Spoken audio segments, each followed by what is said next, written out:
하나님께 올립시다. 할렐루야. 우리 옆에 분 인사합시다. 만나서 반갑습니다. 자, 우리 한 번 더 할까요? 당신과 함께함이 기쁨입니다. 오늘도 가정에서 그리고 일터에서 삶의 현장에서 예배하는 여러분의 모든 삶과 예배 가운데 주님이 함께 하시기를 주님의 이름으로 축복합니다. 제가 질문을 한번 드려볼까 합니다. 혹시 여러분들께서 이제 밤에 잠을 잘 주무시고 아침에 일어나셨을 때에 옆에 계신 이 남편의 얼굴과 아내의 얼굴을 보는 순간 어떤 생각을 하십니까? 행복합니다. 참 표현하고 말하기가 참 쉽지 않지만 실제로 어느 강연에서 있었던 이야기가 있습니다. 어느 부부들이 이 모인 자리에서 어떤 강사가 이와 똑같은 질문을 했습니다. 당연히 강사는 사랑스럽습니다. 안아주고 싶습니다. 행복합니다. 천사 같습니다. 라는 식의 대답은 전혀 생각하지 않았습니다. 그래서 맨 앞에 있는 부부에게 질문합니다. 남편이 옆에 있는 아내를 한번 쳐다보면서 이렇게 이야기합니다. 아휴, 이 옆에네. 이 말을 듣고 있던 아내가 기분이 어떨까요? 여러분, 기분의 표현을 잘 못합니까? 안 좋잖아요. 누가 자기를 낮추는 듯한 단어를 쓰면서 말하는 게 좋겠습니까? 이에 질세라 여자가 다시금 말합니다. 아내가 남편을 한번 쳐다보면서 이야기합니다. 아휴, 내 팔자야, 내 팔자야. 그렇게 이야기하는 겁니다. 여러분, 우리의 인생에 누군가를 바라보았을 때 행복함을 느낀다는 것은 참으로 우리에게 소중한 경험인 줄 믿습니다. 그래서 방금 우리 집사님께서 소리쳤던 것처럼 정말 우리는 누군가를 통해서 행복한 인생을 살아야 합니다. 그래서 우리 한 번 더 옆에 분을 바라보면서 당신 때문에 행복합니다. 시작.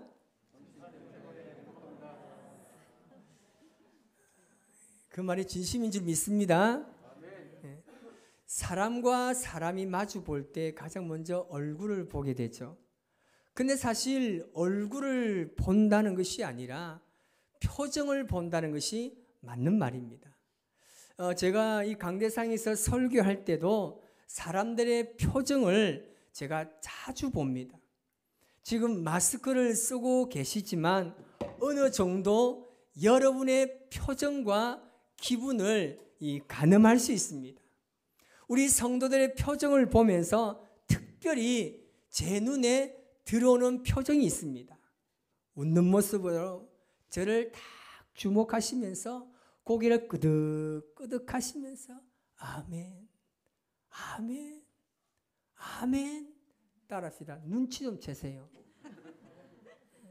막 연신 아멘 하면서 뭔가 하늘에서부터 내려오는 그 은혜를 사모하는 사람이 있습니다.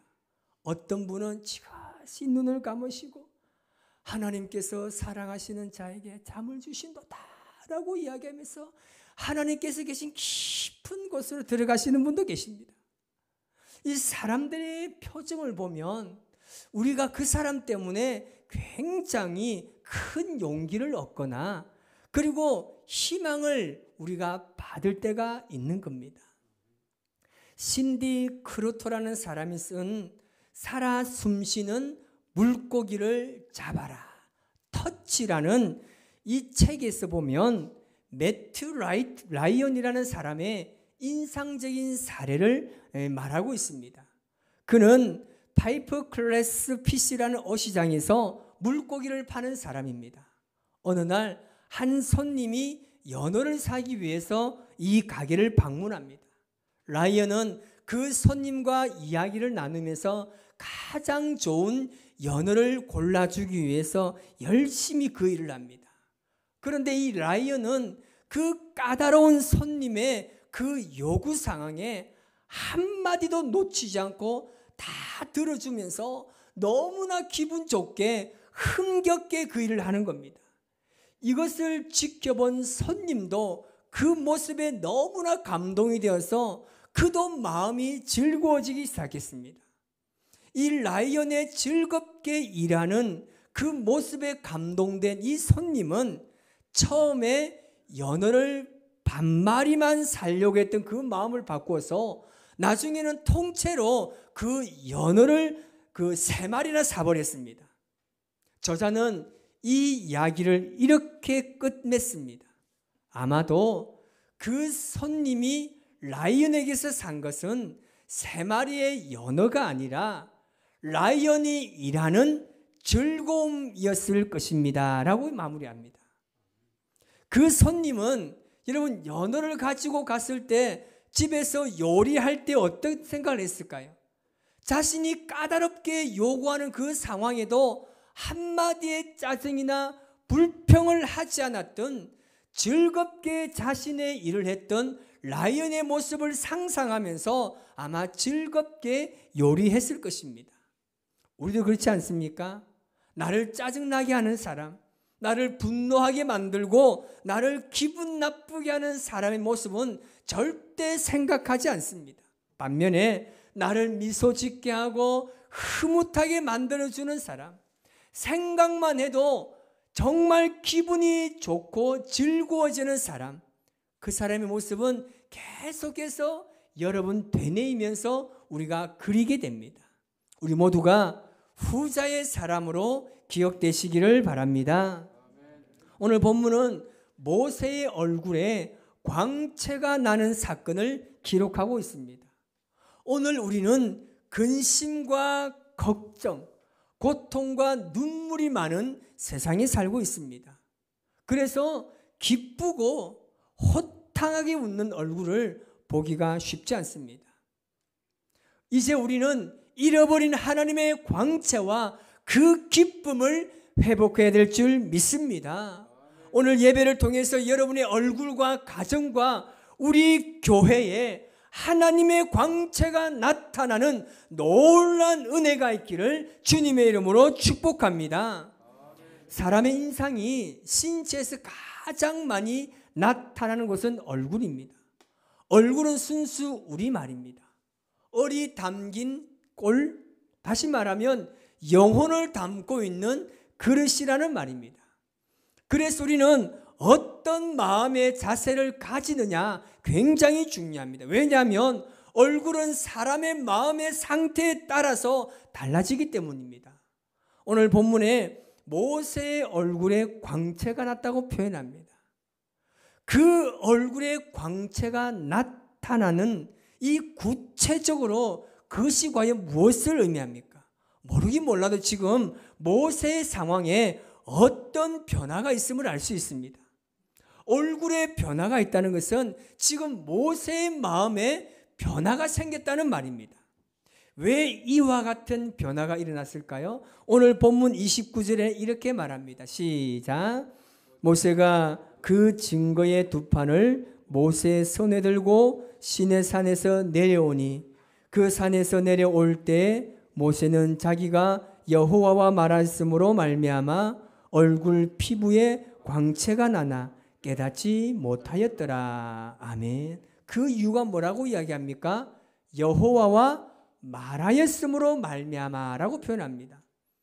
모세에게 나타난 광채는 하나님과 대화하고 나눔의 결과라는 거죠. 한마디로 하나님으로 말미암은 광채로 오직 하나님으로부터 임한 광채입니다. 하나님께서 모세를 왜 시내산에 오랫동안 머물게 했습니까? 자그마치 사실입니다.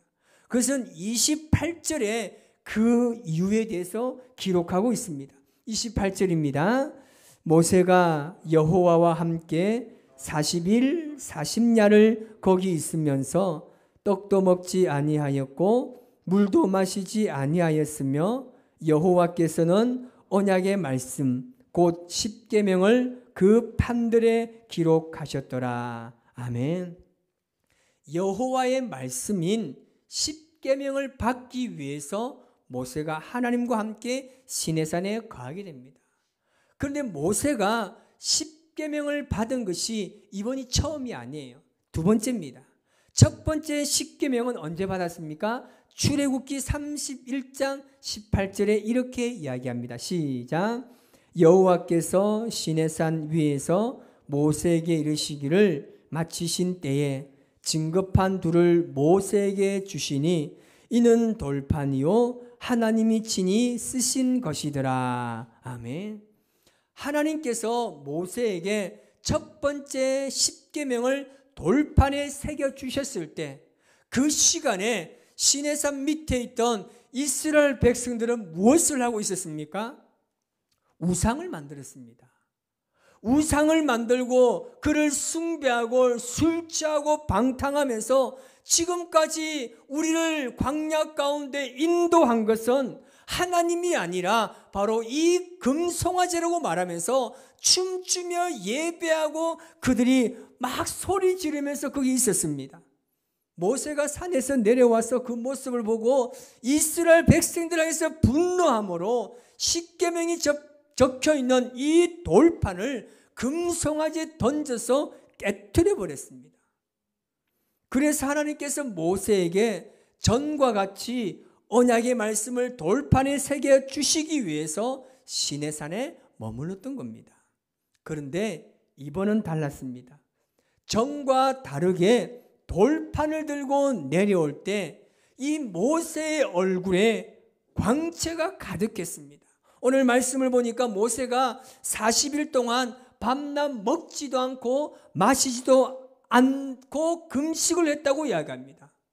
모세는 40일 동안 금식하고 기도하면서 하나님과 대화를 나눴습니다. 여러분, 모세의 금식은 어떤 금식입니까? 절대 금식입니다. 40일 동안 떡도 먹지도 않고 물도 마시지 않았습니다. 인간의 절대 금식은 3일이 맥시멈입니다. 그런데 여러분, 우리가 보통 금식을 할 때 어떻게 금식합니까? 우리 어르신들이 옛날에 참 금식을 많이 하셨습니다. 그래서 거의 생수 정도는 마시면서 금식을 했습니다. 그런데 금식을 3일 하신 분들, 7일 하고 10일 하신 분들 보면 정말 그 얼굴이 많이 아닙니다. 거의 막 기절 직전입니다. 물만 마시면서 금식하기도 힘든데 40일 동안 아무것도 먹지도 않고 마시지도 않았습니다. 그런데 지금 모세의 얼굴이 어떻다고요? 광채가 나는 거예요. 빛이 나는 겁니다. 우리는 여기서 다니엘과 세 친구를 연상할 수 있습니다. 다니엘서 1장 15절 말씀을 우리 같이 한번 읽어보겠습니다.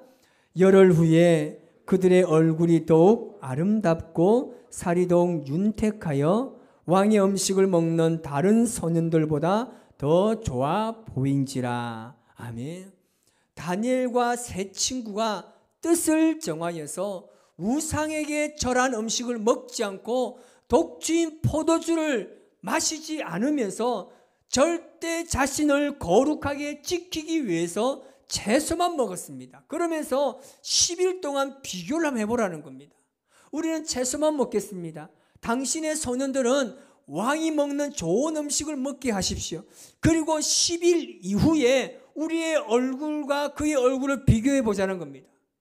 결과적으로 어떻습니까? 채소만 먹었던 그들의 얼굴이 더 아름답고 더 살이 윤택하고 더 보기 좋았다는 겁니다. 왕이 먹는 좋은 음식을 먹은 소년들보다 얼굴이 빛난 겁니다. 무슨 의미입니까?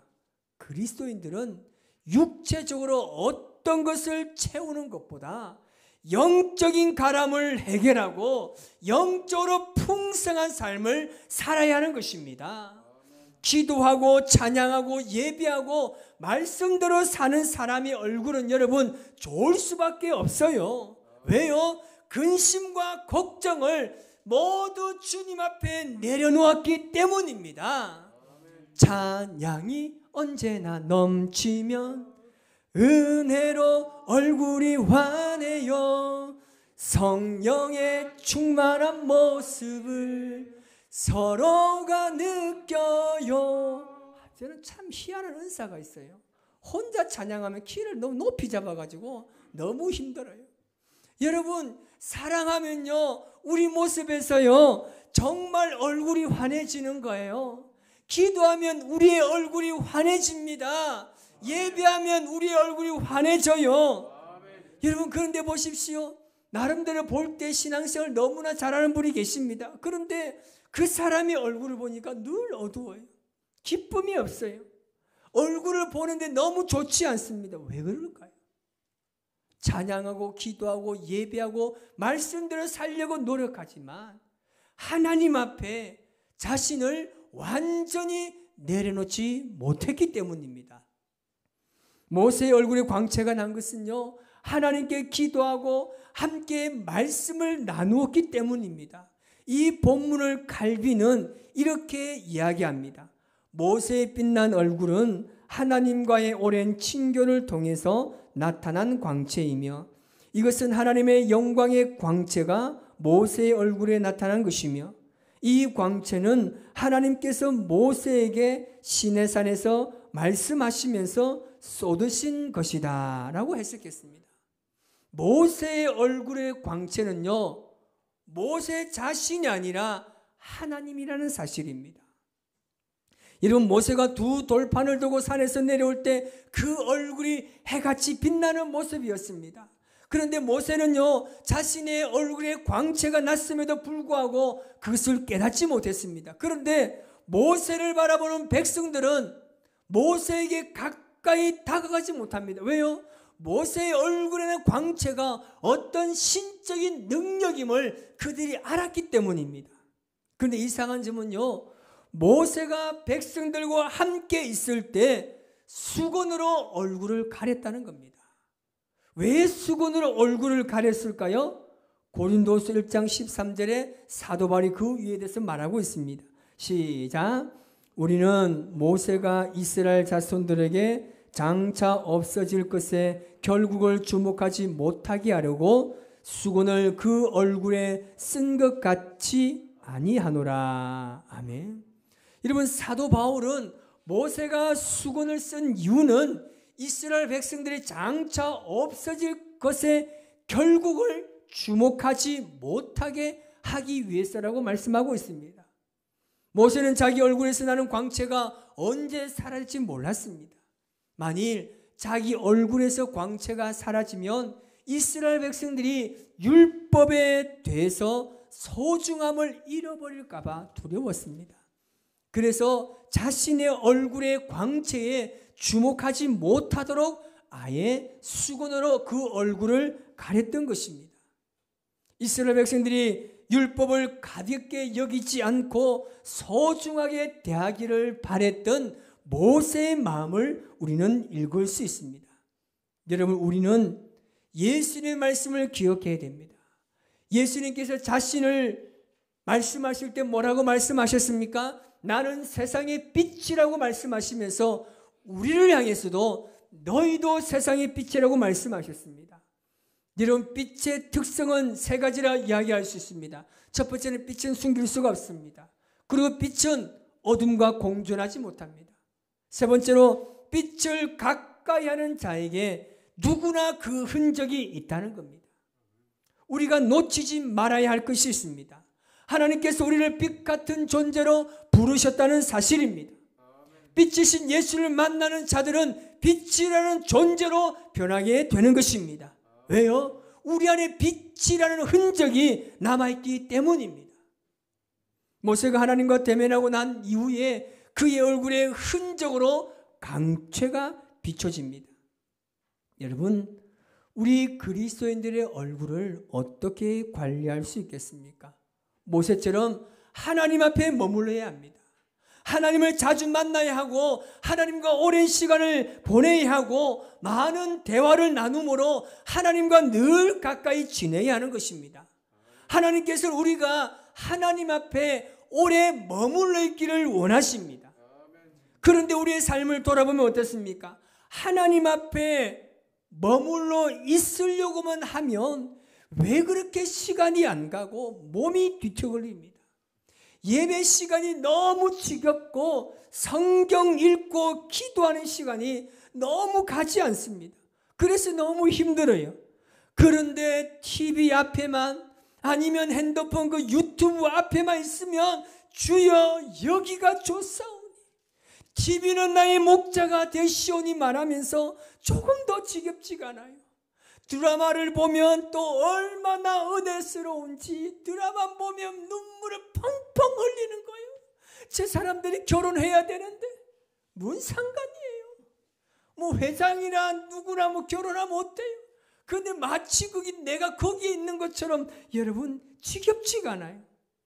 여러분 기도하는 시간, 말씀 읽는 시간은 단 10분, 20분이 너무 지겹고 그 시간이 아깝다고 생각하는 것은 이미 사탄의 유혹에 빠져서 하나님의 광채를 잃어버리고 영적인 능력을 상실하고 있다는 증거입니다.